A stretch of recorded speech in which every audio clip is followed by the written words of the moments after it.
We are going to go right now. This guy is a former player at the University of Alabama. You hear him mornings beginning at 6 a.m. He won a national championship. He is also known as the president of the Jalen Hurts fan club. Martin Houston, I hope you're having a great day. Welcome into the Tuscaloosa here in the game. Did you just introduce me as the president of the Jalen Hurts fan club? I think that's what I said. I never know even what I say, man. I mean, it just comes out, man. Right. Well, I guess I don't know if the shoe fits, but if you say so, I guess I'll wear that shoe today. How about that? Hey, what we're trying to do is, we've been able to find 3 guys this week that thinks that Jalen's got a big chance of being the quarterback. Pete Futak, who gave it to us earlier, Andrew Zhao yesterday, and so we're in search of our third one is what we're doing today. Yeah, well, of course he has a chance to be the quarterback. The last time we saw Alabama play a game and there was a starter, it was Jalen Hurts. So until you upset the man or bench the man, I guess he has a legitimate chance to start. And Nick Saban may play it by ear and give him that opportunity, give him that privilege. But will starting at quarterback this year at Alabama mean the same thing as what it's meant in the past, I guess would be the question. Okay. Being the president, have you guys released a statement? Because Nick Saban's going out and getting an insurance policy by the name of Layne Hatcher. I know you're all about, you're a guy that runs your own agency. We talk about insurance. So you know all about this. Nick Saban going out and getting him a backup quarterback just to make sure. Well, insurance is there, Ryan, in case something happened, and you plan for the possibilities and the contingencies. So, of course, Nick Saban's looking for insurance policy because Tua said that he was going to transfer. He thought about transferring, right? So, I'm just kidding. I love it. No, but seriously, Ryan, think about this. You're Nick Saban, and the 2 guys who have started or played significant minutes for you both have been linked mistakenly, out of context, or whatever way it is, with transferring. Think about that for a second. If you're Nick Saban, both of these guys have had that tied to them in some way, some capacity. And Jalen never said it out of his mouth, but we tend to believe that Dad may have been speaking on his behalf. It was taken out of context once Tua went back and explained, but nevertheless, the thoughts did cross his mind. So, Nick Saban, you don't get to be the best in the business by waiting till something happens to make a move. And I think this was already in the works because they didn't just convince this guy of this in the last week or so. This is probably a young man that's had this decision probably made for some time. But of course, you and I talked about it today, Ryan. People wait to what? They know when to drop the big news, and it doesn't allow people like you and I and others to go back and ask a whole lot of questions before it's the weekend. So I think there's probably still some more stuff to come, but you have to read something into it that Nick Saban was adamant about finding a backup this year, Ryan. He wasn't that adamant about finding one last year, and he still has the same 3 guys with more experience on the roster at this point. And I think he is preparing that should something happen and one or both of these guys could end up. You remember this happened to Kevin Sumlin, right? You remember that? Kevin Sumlin had like 3 quarterbacks. Oh, yeah, sure. Yeah, okay. And then all of a sudden, he made one decision, and then even the guy who, because he drug the decision out, the other guy ended up leaving as well. One of them will be starting for Oklahoma this year. The other one, I think, played at Houston last year, and I don't even know where the third guy is at. I want to read something that a guy that you feature every Thursday on your program, Hank South from Bama Online, he was able to catch up with Layne Hatcher, and he said this. This is the quote from Layne Hatcher. For a while, they've been wanting me to do a preferred walk-on type situation, but we did not think that was the best idea for me. He went on to say, then today, they came back and gave me an offer to play for them. I was super excited, and I was on board for it, end quote. That is Layne Hatcher giving your guy that you depend on quite oftenly, Hank South from BamaOnline.com. So, in other words, they went back to him today and gave him that scholarship offer. Now, hearing what you just said, Ryan, tells me that there may be something for us to be looking out for. You don't recruit a guy and keep waiting. We've all kind of said this next week to 2 weeks is going to be potential decision-making time when it comes to Jalen. I think he has like 3 decision points. He has right now, the next 2 weeks, and whether or not he's just going to go ahead and pack up and leave, or he has, through the summer leading up to the football season, and now thanks to Blake Barnett, really first 4 weeks of the season and or the end. But this urgency and the fact that this young man said they came back to him today and said, hey, we'll now give you a scholarship, just maybe, there may be some news that we could be looking for down the road. Well, I mean, like I said, I just wanted to include that. And like I said, I try to give Hank South as much credit as possible. He does a great job of covering recruiting. Yes, he does. Always enjoy your conversations that I get a chance to hear. If I don't get a chance to hear it live, I get a chance to hear it on the Encore Hour. But you look at that comment, even Nick Saban calling him this morning and letting him know how much they needed him. Said he spoke with Nick Saban early this morning when he got the news. They like that I'm a very accurate thrower. That's definitely my strongest point. I mean, this guy was getting ready there. I mean, he had 15,000 yards in his high school career. So, I mean, this is not like, but this guy, and to be fair, he was also a guy that was going to get gray shirt offered Arkansas State. So did Nick Saban look around the market and say, I don't see another Gardner Minshew. I don't see another grad transfer. We got to go out and take out a policy. We got to go get something. They don't like the way they're feeling. Listen, I'm sorry, Martin, but when you sign or get verbal commitments from Paul Tyson and Talia Tagovailoa for 2019, those are 2 big-time quarterbacks, national guys, Elite 11 type guys. You got your 2019 class locked up. Yeah, you're getting a guy for this year. You're getting a guy for this year. I mean, you're specifically getting a guy for this year. There's no way you go out and use a scholarship when they're as limited as they are, Ryan, on a guy that literally you don't think you're 1-2 plays away from needing.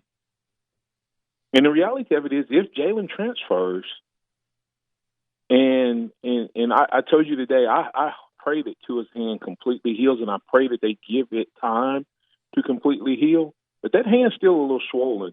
And, one good hit on it is he out for a week or 2. Then you go into a game with Mac Jones. That's on just scholarship. His hand. I mean, you can't take that chance. And Ryan, and I don't think it would be as big a deal if Blake Barnett had not had the success he had in transferring. Because literally you could be 3-4 games into your season when that happens based on the precedent that has been set.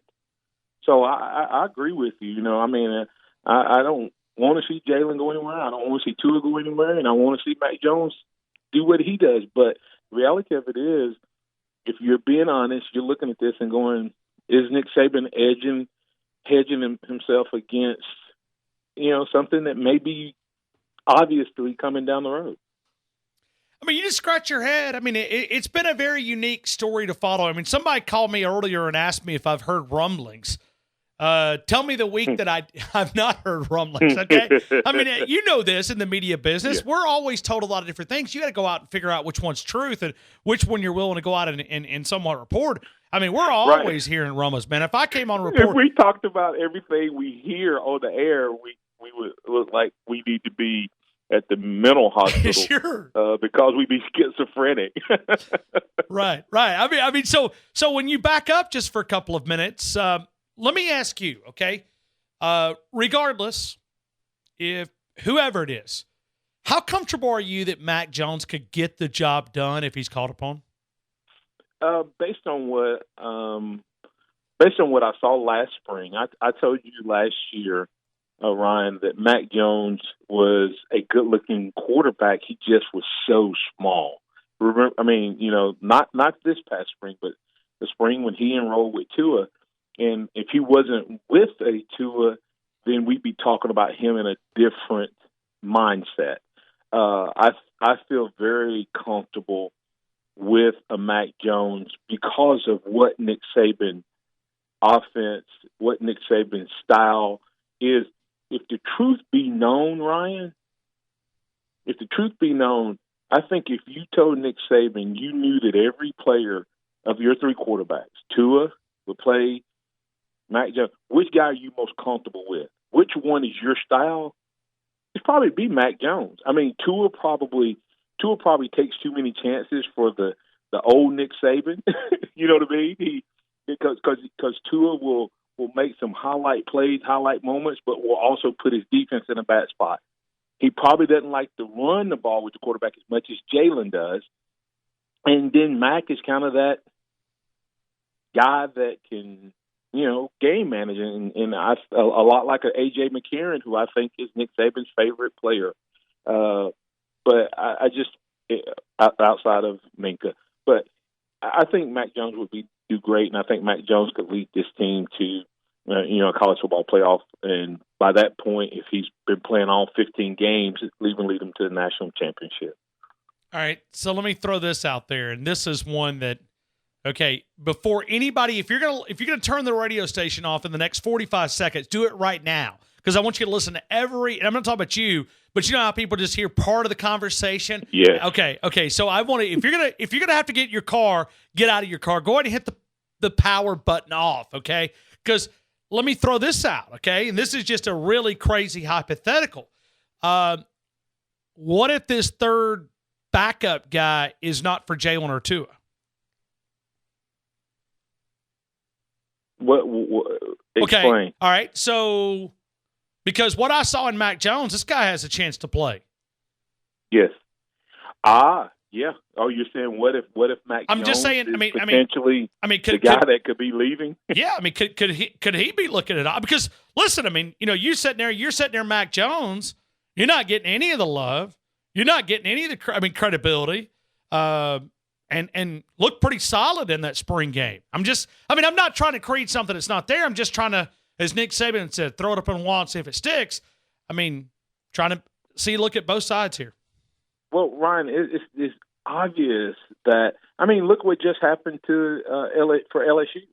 Joe Burrow is down at LSU now, and he was a guy that was kind of in the position of a Mac Jones. He's obviously capable of playing college football, but the reality of it is, Ryan, barring any type of Jalen transferring to or getting injured, do you really think Mac Jones is going to work his way into this rotation if everybody plays up to their potential? Because you got if Tua wins the job this year, or if Jalen wins the job this year, then Jalen is going to play 1 or 2 more years. If Tua wins the job, he's going to play 2 to 3 more years.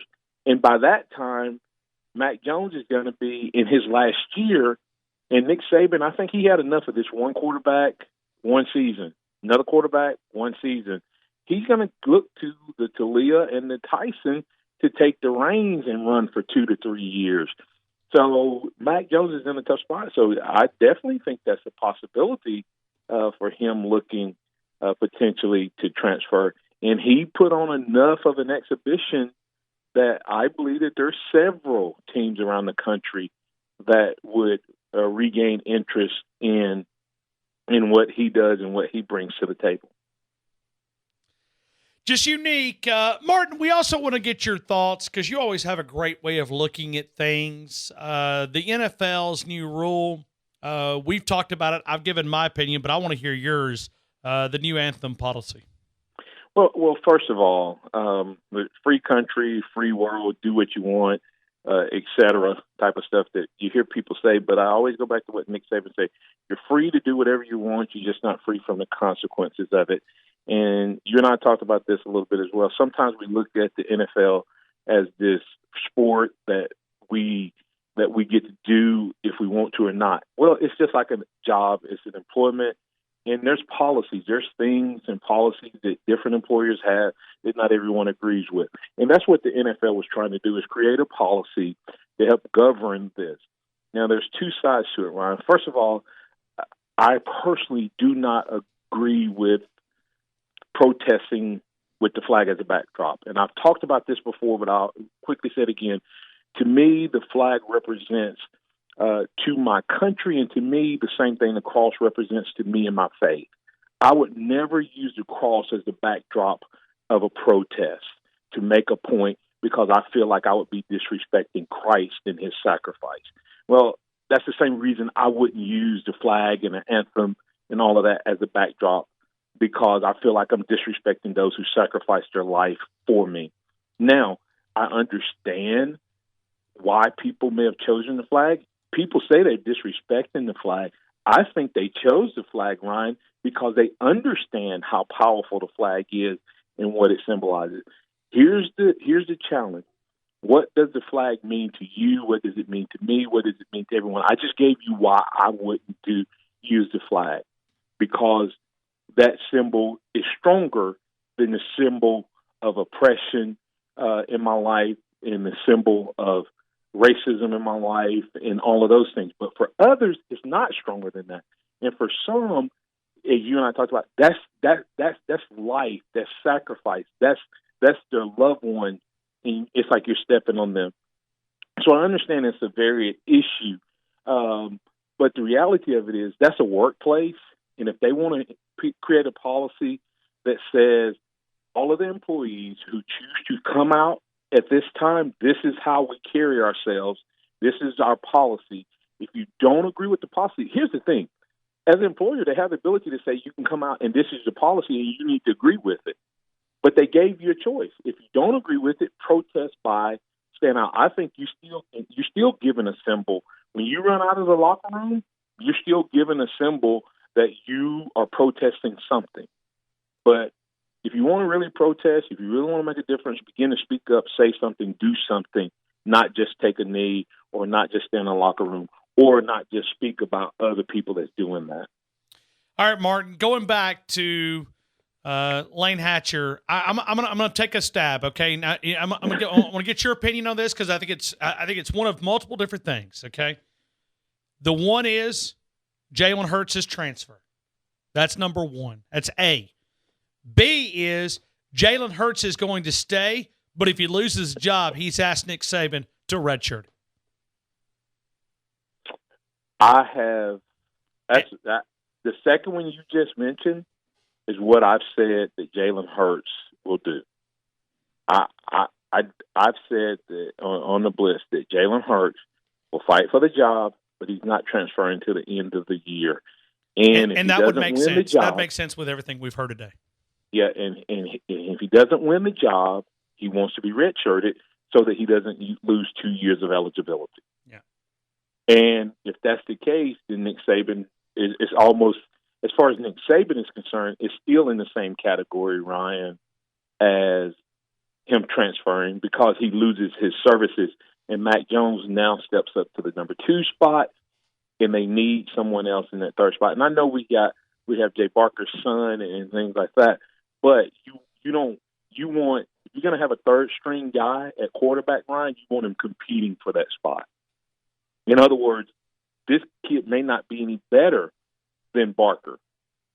And had Barker not had some homegrown ties, he could have held out for this type of, you see what I'm saying?